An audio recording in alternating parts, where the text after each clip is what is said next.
بسم الله الرحمن الرحيم. الحمد لله الذي أنزل على عبده الكتاب ولم يجعل له عوجا قيما لينذر بأسا شديدا من لدنه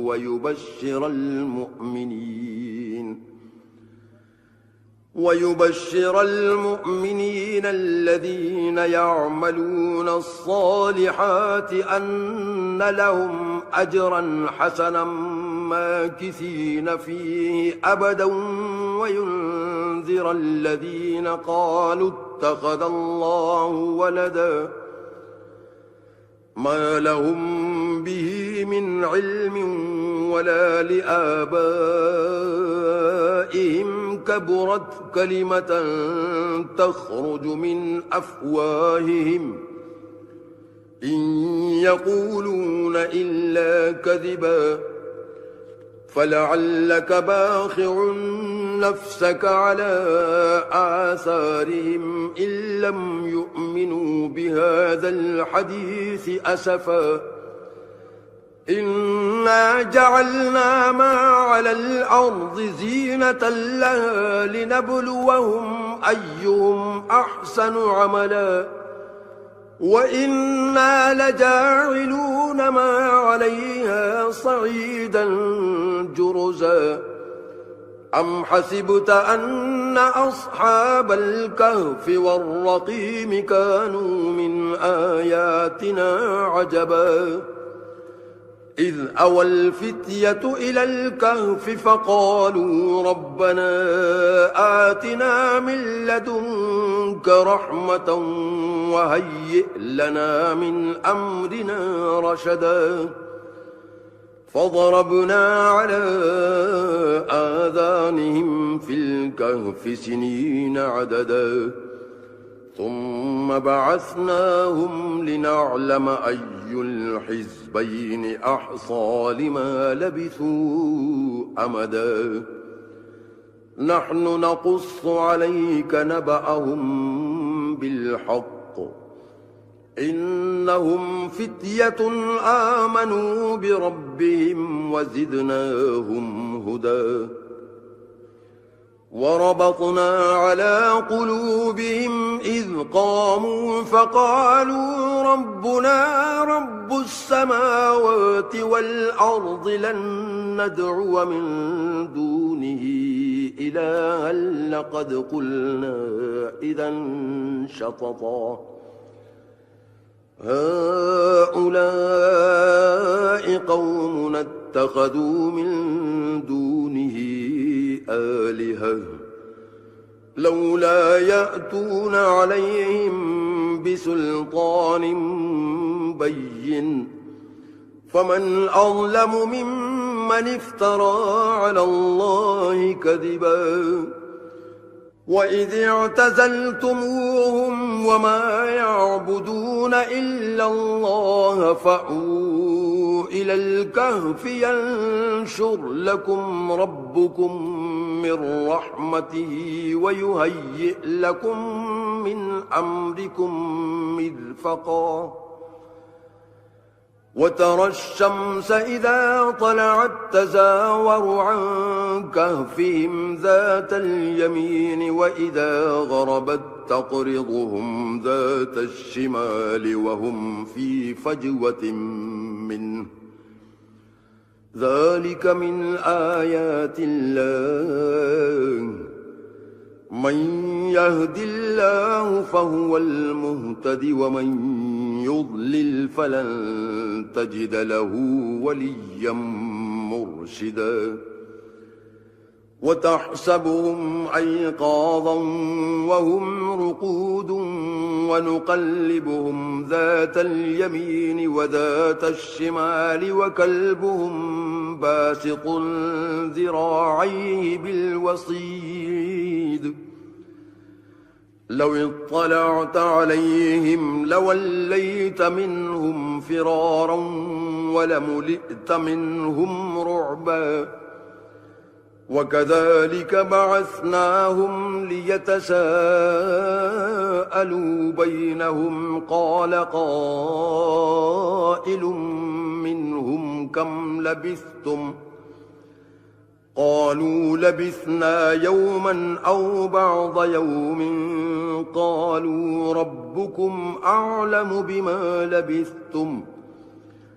فابعثوا أحدكم بورقكم هذه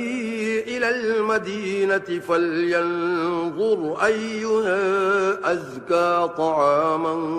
فليأتكم برزق منه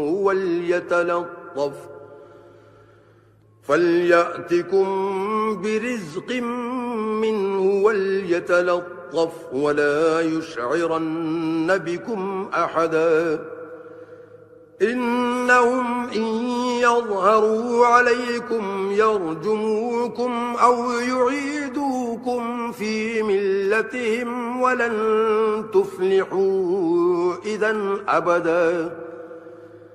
وكذلك أعثرنا عليهم ليعلموا أن وعد الله حق وأن الساعة لا ريب فيها إذ يتنازعون بينهم أمرهم فقالوا ابنوا عليهم بنيانا ربهم أعلم بهم قال الذين غلبوا على أمرهم لنتخذن عليهم مسجدا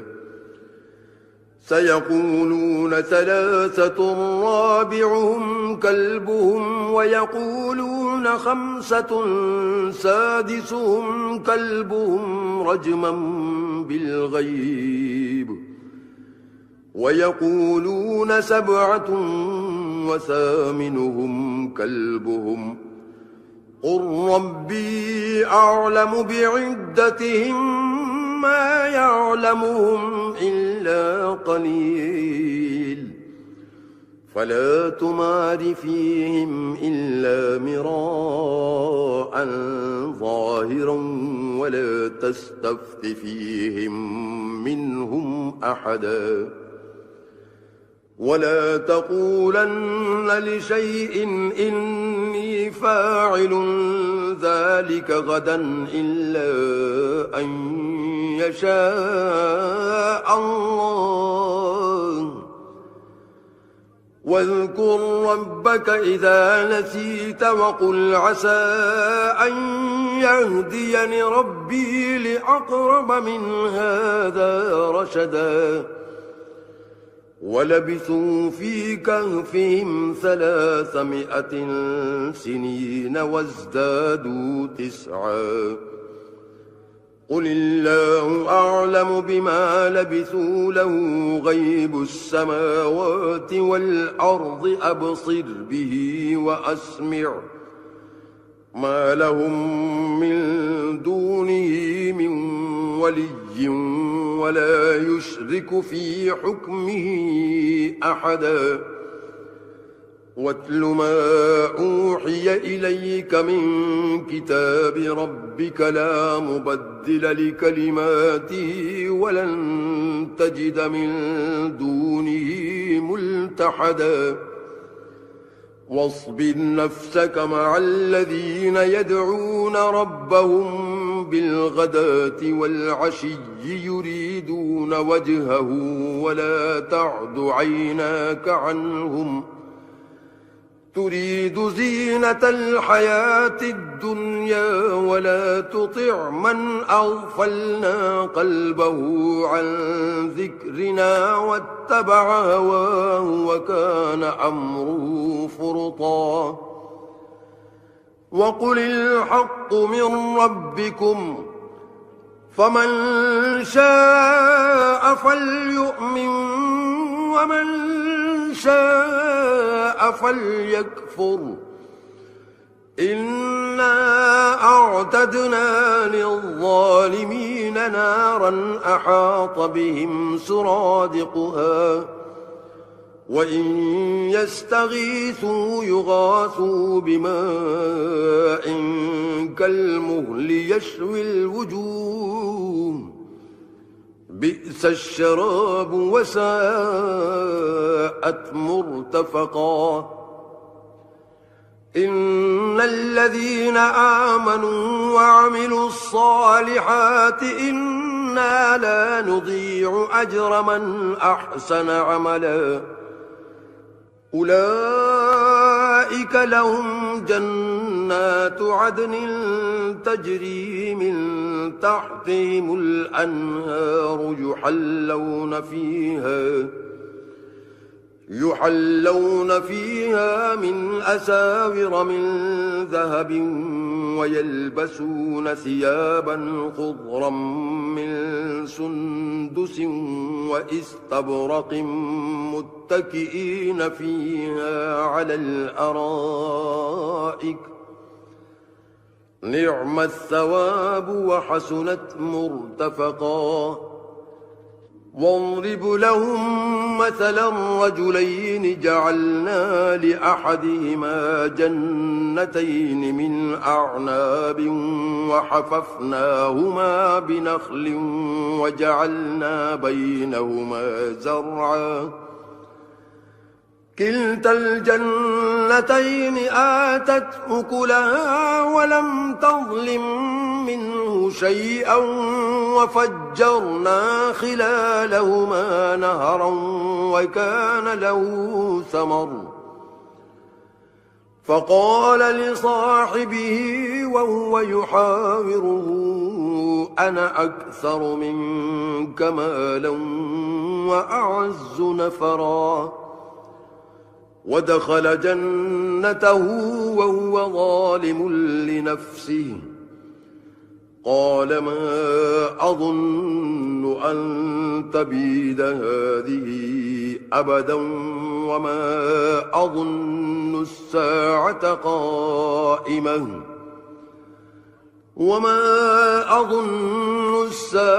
قائمة ولئن رددت إلى ربي لأجدن خيرا منها منقلبا قال له صاحبه وهو يحاوره أكفرت بالذي خلقك من تراب ثم من نطفة ثم سواك رجلا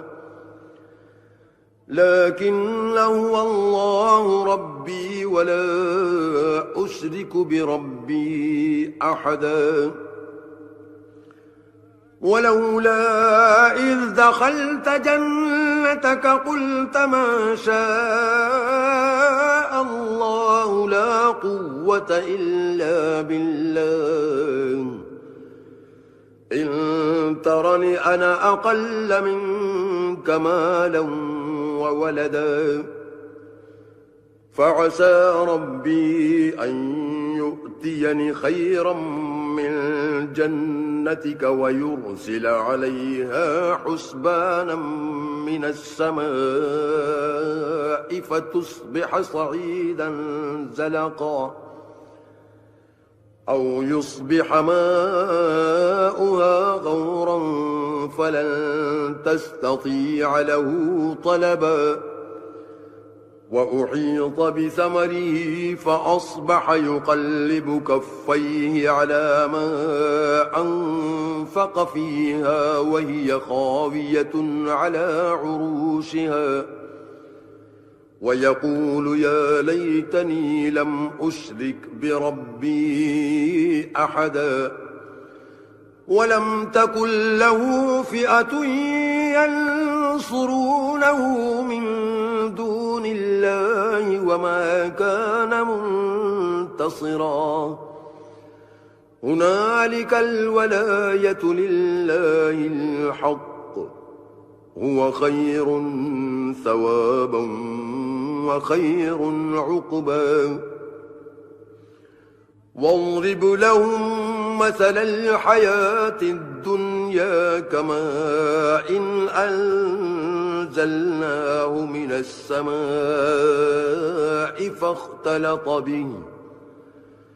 فاختلط به نبات الأرض فأصبح هشيما تذروه الرياح وكان الله على كل شيء مقتدرا. المال والبنون زينة الحياة الدنيا والباقيات الصالحات خير عند ربك ثوابا وخير أملا. ويوم نسير الجبال وترى الأرض بارزة وحشرناهم فلم نغادر منهم أحدا وعرضوا على ربك صفا لقد جئتمونا كما خلقناكم أول مرة بل زعمتم أن لن نجعل لكم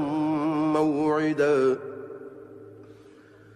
ووضع الكتاب فترى المجرمين مشفقين مما فيه ويقولون يا ويلتنا ما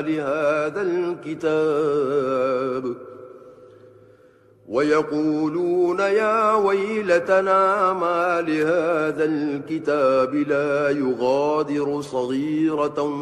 ولا كبيرة إلا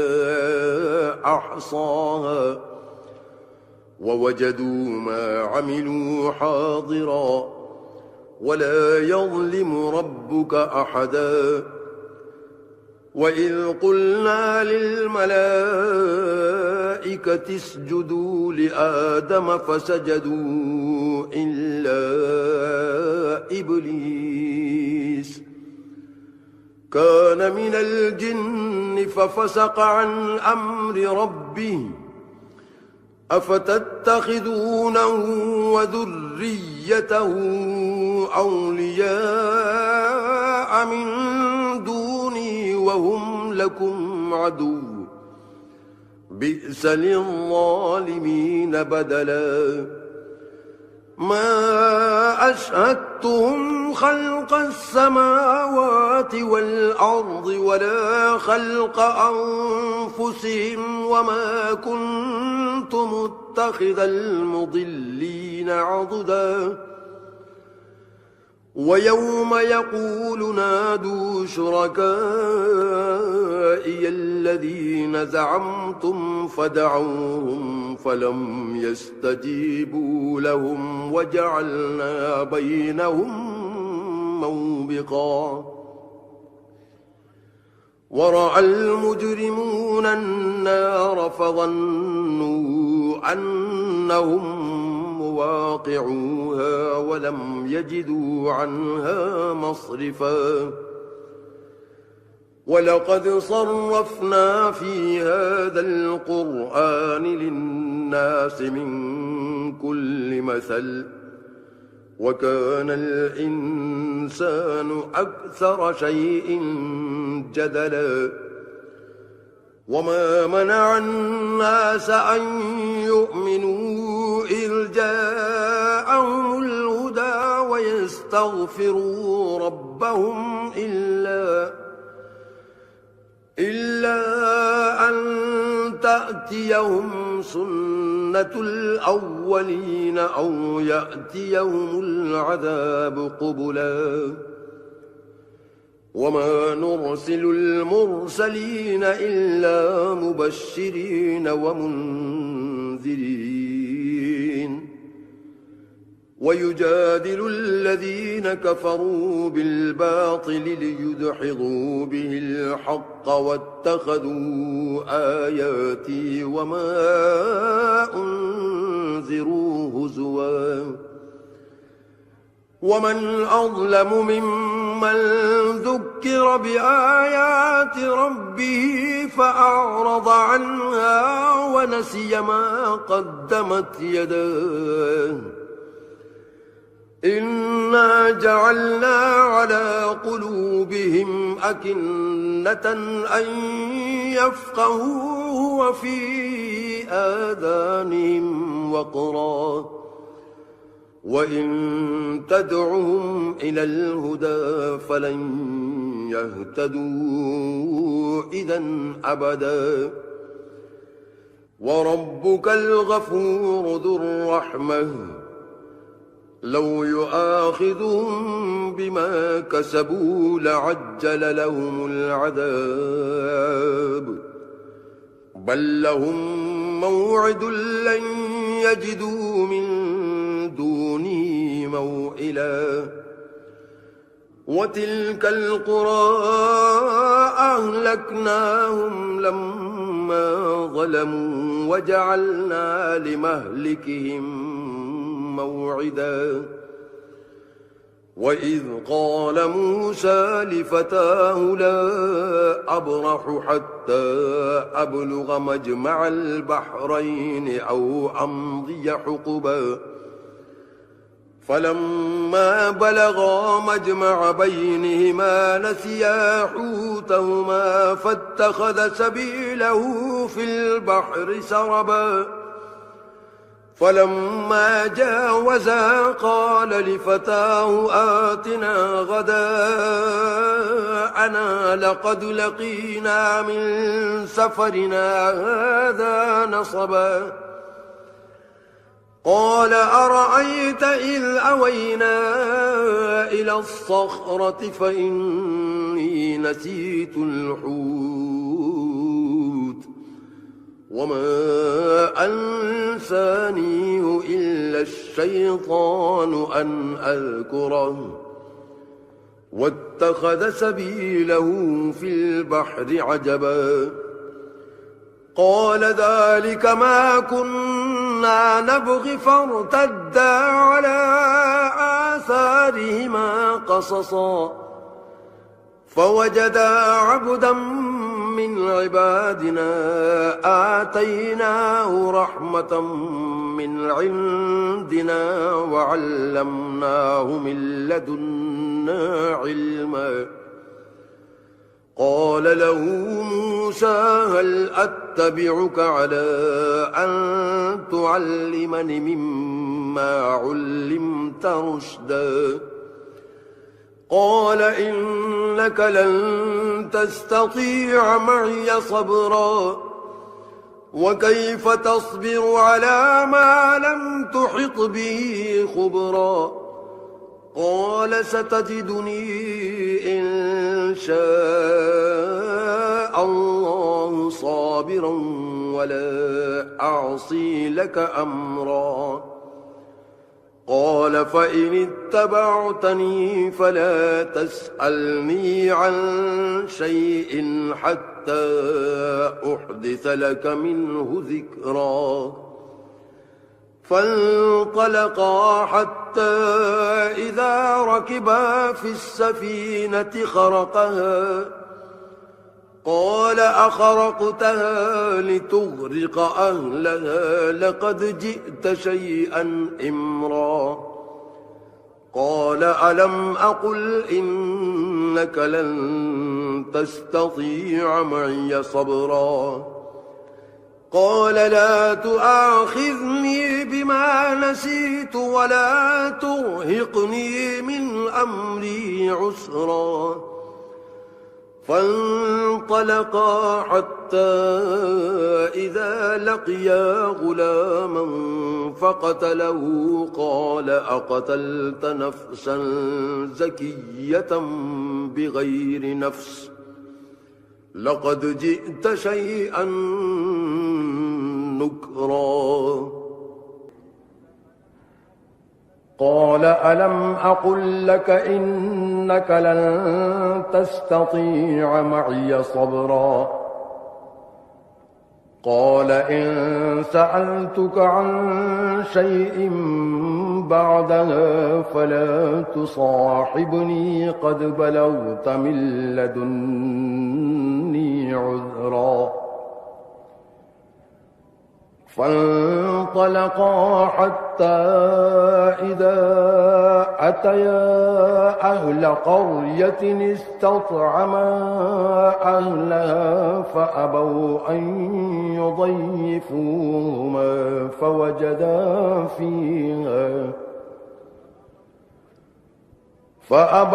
أن يضيفوهما فوجدا فيها جدارا يريد أن ينقض فأقامه قال لو شئت لاتخذت عليه أجرا قال هذا فراق بيني وبينك سأنبئك بتأويل ما لم تستطع عليه صبرا أما السفينة فكانت لمساكين يعملون في البحر فأردت أن أعيبها وكان وراءهم ملك يأخذ كل سفينة غصبا وأما الغلام فكان أبواه مؤمنين فخشينا أن يرهقهما طغيانا وكفرا فأردنا أن يبدلهما ربهما خيرا منه زكاة وأقرب رحما وأما الجدار فكان لغلامين يتيمين في المدينة وكان تحته كنز لهما وكان أبوهما صالحا فأراد ربك أن يبلغا أشدهما ويستخرجا كنزهما رحمة من ربك وما فعلته عن أمري ذلك تأويل ما لم تسطع عليه صبرا ويسألونك عن ذي القرنين قل سأتلو عليكم منه ذكرا إنا مكنا له في الأرض وآتيناه من كل شيء سببا فأتبع سببا حتى إذا بلغ مغرب الشمس وجدها تغرب في عين حمئة ووجد عندها قوما قلنا يا ذا القرنين إما أن تعذب وإما أن تتخذ فيهم حسنا قال أما من ظلم فسوف نعذبه ثم يرد إلى ربه فيعذبه عذابا نكرا وأما من آمن وعمل صالحا فله جزاء الحسنى وسنقول له من أمرنا يسرا ثم أتبع سببا حتى إذا بلغ مطلع الشمس وجدها تطلع على قوم لم نجعل لهم من دونها سترا كذلك وقد أحطنا بما لديه خبرا ثم أتبع سببا حتى إذا بلغ بين السدين وجد من دونهما قوما لا يكادون يفقهون قولا قالوا يا ذا القرنين إن يأجوج ومأجوج مفسدون في الأرض فهل نجعل لك خرجا على أن تجعل بيننا وبينهم سدا قال ما مكني فيه ربي خير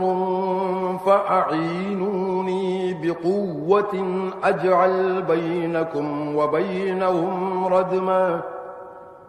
آتوني زبر الحديد حتى إذا ساوى بين الصدفين قال انفخوا حتى إذا جعله نارا قال آتوني أفرغ عليه قطرا فما استطاعوا أن يظهروه وما استطاعوا له نقبا قال هذا رحمة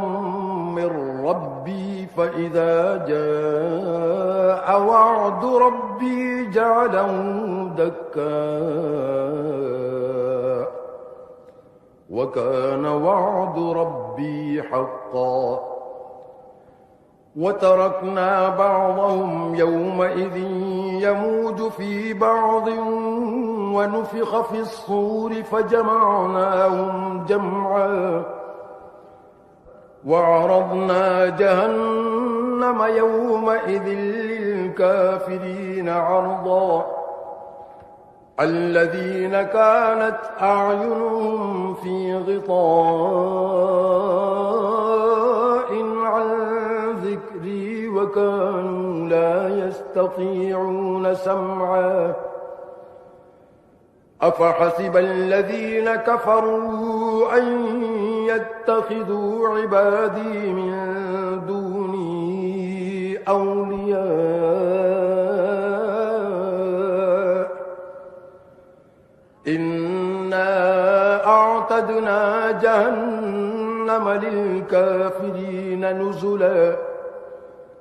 قل هل ننبئكم بالأخسرين أعمالا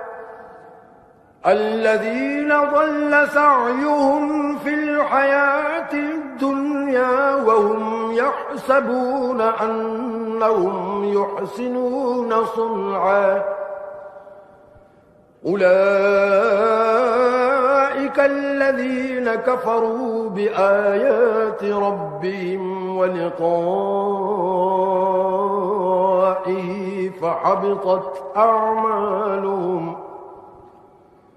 فحبطت أعمالهم فلا نقيم لهم يوم القيامة وزنا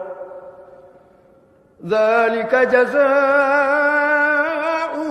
جهنم بما كفروا واتخذوا آياتي ورسلي هزوا